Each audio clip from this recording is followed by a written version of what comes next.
What do concerns about ESG mean for the future of work? To discuss that, I'm joined by Shankar Raman. He is Senior Director, Human Capital and Benefits, Global Leader Technology Industry Group at Willis Towers Watson. Thank you so much for joining me today.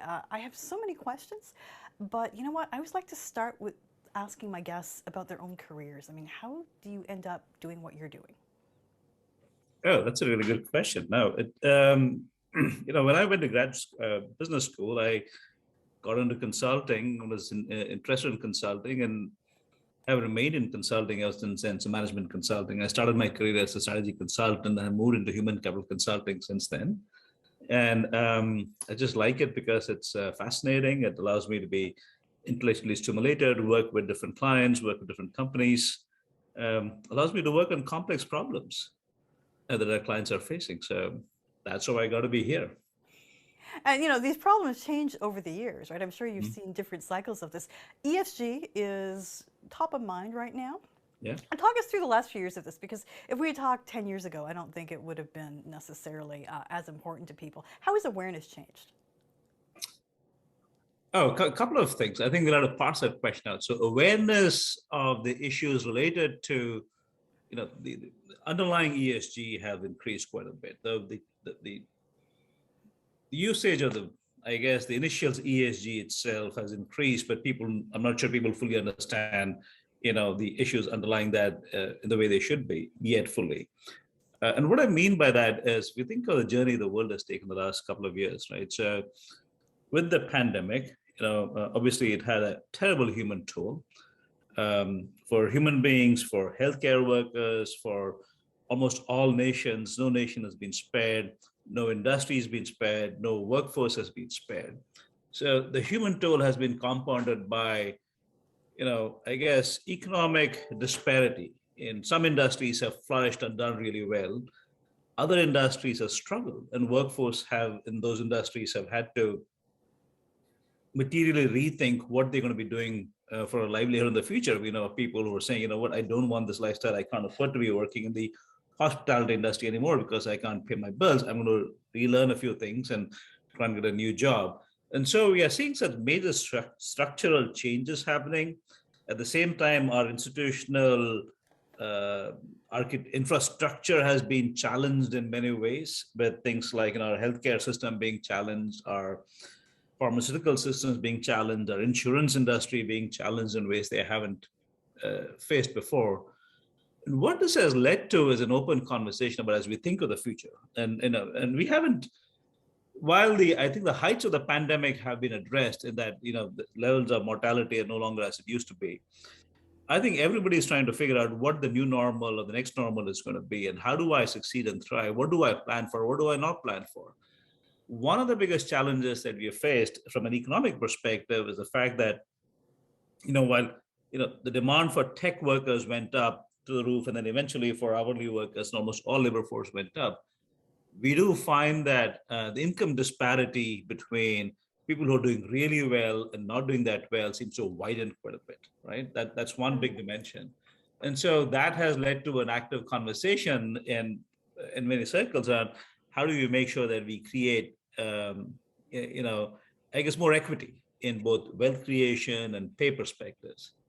And then there's obviously related to that, as people start working in new ways, there's a question around how do I create a workplace environment in which I can have multiple modes of work flourishing, and employees feel that they can bring their best self irrespective of whether they are in the office or whether they are working from in a remote perspective, or they're coming to the office periodically, right? That has obviously led to a tension between employees and employers, because employees have a different perspective and need. Employee leaders, particularly in organizations, have come out and said, we want everyone back in the office, and that's created an interesting tension. And time will tell us where this is going to land. My own bias is that we're going to have an environment in which the nature of work is going to be driven more by employee preference. There's going to be rather than just by pure diktat, so to speak, and employees will have a choice of where and how they work. Now, the other thing that's still not been resolved is that, notwithstanding the situation with vaccines and with boosters, etc., there is a huge health issue in play, right? So as people think about long COVID, people think about the exposures they might have. People who have had COVID are still concerned about their ability to lead full productive lives as well. And so all of this has elevated the conversation around how do we create a workplace and a workforce where people are safe, their well-being is taken care of, where we create an environment in which different modes of work are being accommodated, where we also have transparency in governance and how decisions get made. Um, I'll hit the E point in a moment and then pause. Um, One of the lessons that we have learned over the last 2 years also is that, and it's clear, all data suggests that the world, the planet Earth, is hurtling towards a climate crisis. We are in a climate crisis, and if nothing is done around, and all science seems to prove that, right? And this is man-made. This is not just typical ups and downs of Earth's life cycle, but this is actually where our actions are accelerating the pace at which we are increasing the Earth's temperature. And as we think of the future of work and the future of our planet, we need to factor in our strategies. In our strategies, we need to factor in the fact that the world's at risk, and any action in regards to how we get work done, where we get work done, the support we provide to employees. There's mental stress being created. There's an article that came out recently, if I'm mistaken, the New York Times or another place, where the stress associated with climate change, mental stress is increased for many people. Livelihoods are at stake, industries are at stake, people's well-being is at stake.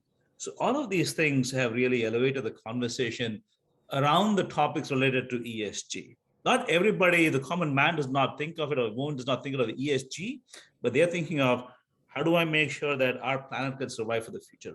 How do I make sure I can earn a livelihood without putting my own health at risk, right? And my office is forcing me to come back.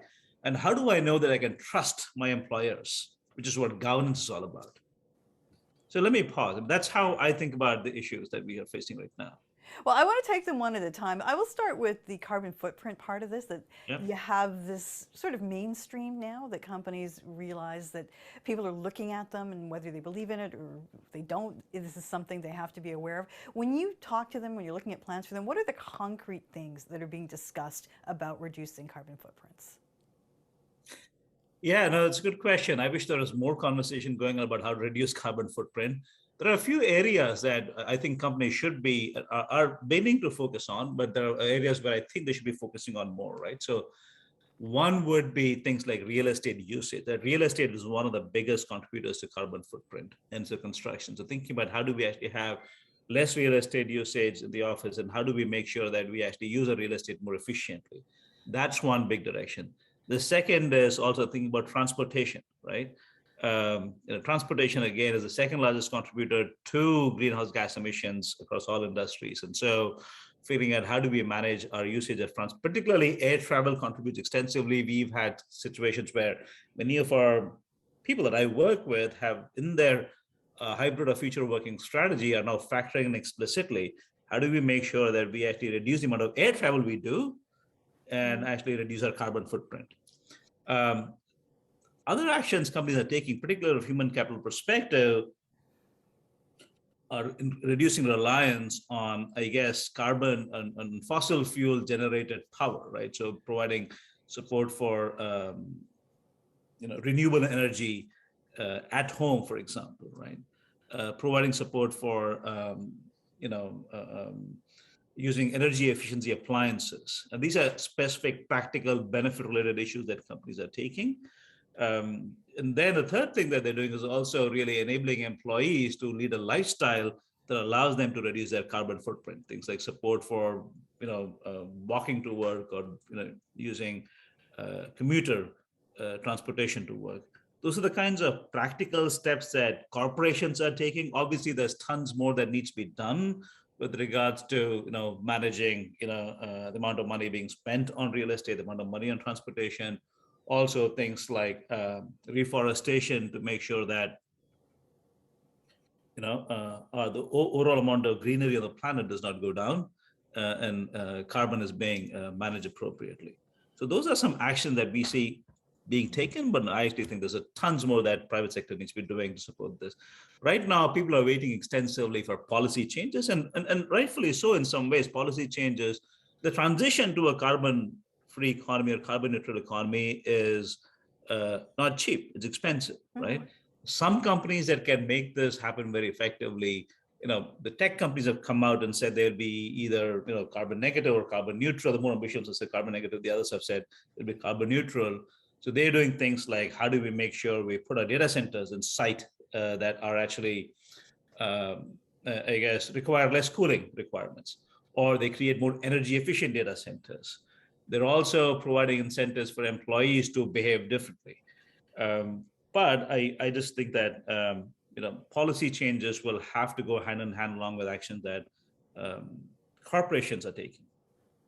It's interesting. You mentioned hybrid work earlier. This goes, as you say, hand in hand, really, with saving energy, the lack of commuting and lack of real estate, and yet companies really are pushing back against this quite hard.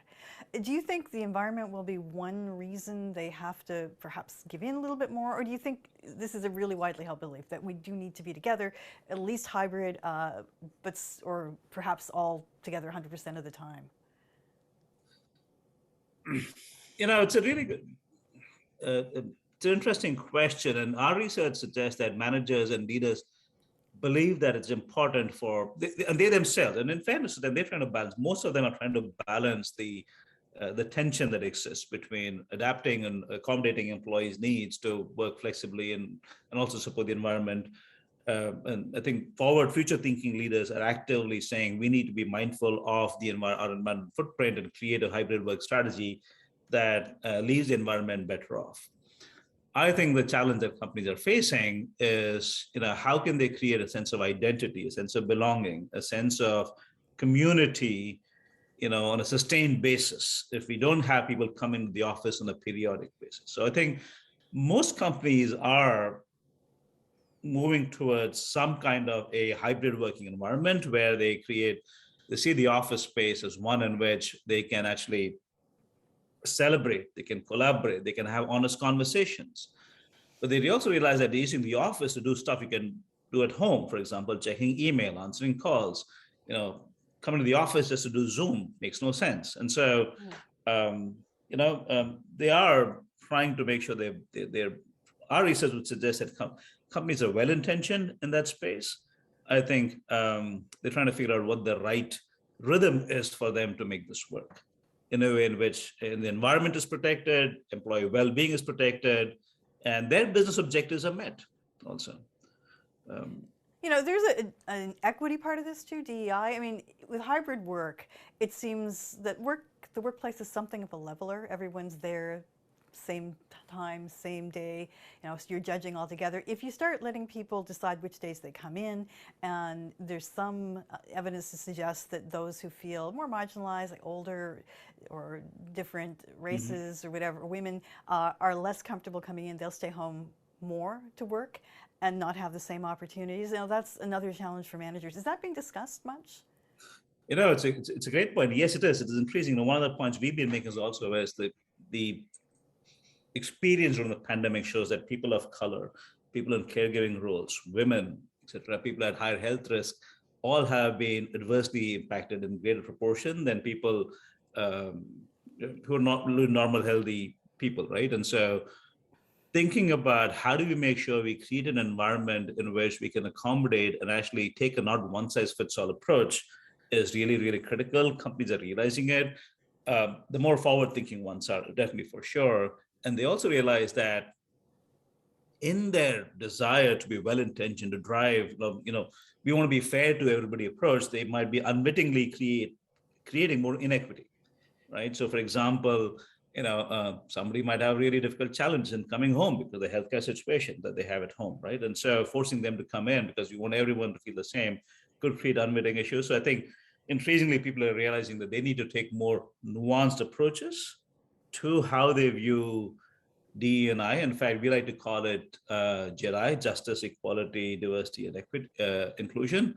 And taking that mindset and approach is really critical. Now, one of the biggest challenges that companies will have to deal with in the space is really dealing with biases. While well-intentioned, we all have cognitive biases, inbuilt biases that over a period of time, if you don't manage for in a thoughtful way, we could slip into old ways of working. To your point about the research, our research and other people's research also suggests that people who work in the office, for example, tend to get promoted faster than people who work remotely, right? So how do you deal with those biases? Because I see somebody working in the office, I'm more inclined to go to her or him for stuff than someone I don't see. And so, keeping managers and employees mindful of those, biases, training them on a periodic basis, making sure leadership steps in and supports this new normal of ways of working, it's going to be an ongoing marathon, in my view. It's not going to be, hey, we've had this policy in place and we're done. That's not going to happen. Long process. Okay, you have to attract talent through all this, right? As you are going forward and figuring all of these arrangements out, particularly younger people. What are the challenges there? I mean, one thing is they don't tend to like hybrid as much. Another is they're looking for companies arguably with some purpose, some concern about the environment. Are you seeing, an awareness of this? Yeah, yeah. So the great question again. Um, um, Many of the clients that we work with are increasingly aware, actually, that in order to attract younger talent, they are going to have to adopt to new ways of working. Now, you brought up a good point about them not liking hybrid. I think the younger talent does not want to be working from home all 5 days a week. Yeah. At the same time, what our research suggests is that they also do not want to be coming to work all 5 days a week. What they're looking for is mentorship. They're looking for guidance from seniors, the ability to reach out leaders and learn. They want to create community. They also like the idea of physically going into a nice office that allows them to work effectively. It's just an identity that we all create, right? And so companies are rethinking their onboarding approaches. Last year, most people were doing their onboarding remotely, and this year, more and more companies are doing their onboarding in person, actually, right? And so I think the office has become somewhat a safe place for most people. And so more onboarding sessions are being done in person. A company's position on climate and ESG topics is going to be really, really important for a younger employee's decision to join or stay in the company. And companies are realizing that, though I'm not sure that everybody's realizing it. We think that more and more companies will realize it. That's one thing that we are really passionate about in the way we communicate to our clients about what they should be doing. And we as a company also, the way we think about what our younger people aspire for. That's why making sure that companies double down on purpose is so critical when you hire younger people, right? People are not joining just for money. Obviously, paying at a competitive level is important, but that is not adequate to get people in. Doubling down on your purpose and connecting that purpose to beyond just something beyond making money is going to be really important for companies. And it's even more important in a distributed world, right? So I'd like to think of this as a distributed talent world, Linda, in which companies can have access to the best talent anywhere in the country, right? In order to get to that, talent, people will need to, communicate their purpose to this talent, why they should come and share their time with this company, and how they can help actually advance the company's purpose and connecting it to their own individual purpose. Do you have, I don't know if you feel comfortable sharing this, but do you have examples of companies doing this well? Yeah, so like we work with a bunch of companies, right? So it's common companies that you would see, and given the clients that we work with, many of the tech companies seem to be doing somewhat well in this. Time will tell us if which are the companies that are doing really well. So I think a little too early right now is what I would say. And then given the wide range of clients, I find all our clients at different levels of maturity and figuring out how to move ahead in their maturity model is what I would say. And final question, Shankar, we're talking about redesigning work. How are we going to redesign offices? What do you think they'll look like in 5 or 10 years? Oh, that's a really good question. In fact, we are working with another client in partnership with another company on this topic. Um, you know, in some ways, there are aspects of the current offices that will remain, right? So people will come in order to do some individual work. And particularly for leaders, right? Leaders like coming to work. They struggle a lot with hybrid work. They also want to be able to be accessible at one point. So that aspect of the office will remain the same. What will I find will be very different about the office is the proliferation of digital tools in the office will be frankly far greater than what we have right now. So with the advances that we see in augmented reality and virtual reality, I anticipate an environment in which much of that will be far more present in an office. I also think that, therefore, the proliferation of collaborative tools, and I don't know what those tools will be like, but the ability to actually do, the work that Meta is doing around the metaverse, for example, right? Some of that is going to seep into the physical office, frankly. And so we're going to have a combination of what I call a meta office, as sort of physical office that's going to be there, and people are going to be working in different dimensions, therefore. That's where I see 10 years from now. I don't think that's going to happen in 5 years, but 10 years from now, I could foresee an environment where you might be speaking to an avatar of mine, for example, with me sitting somewhere else also.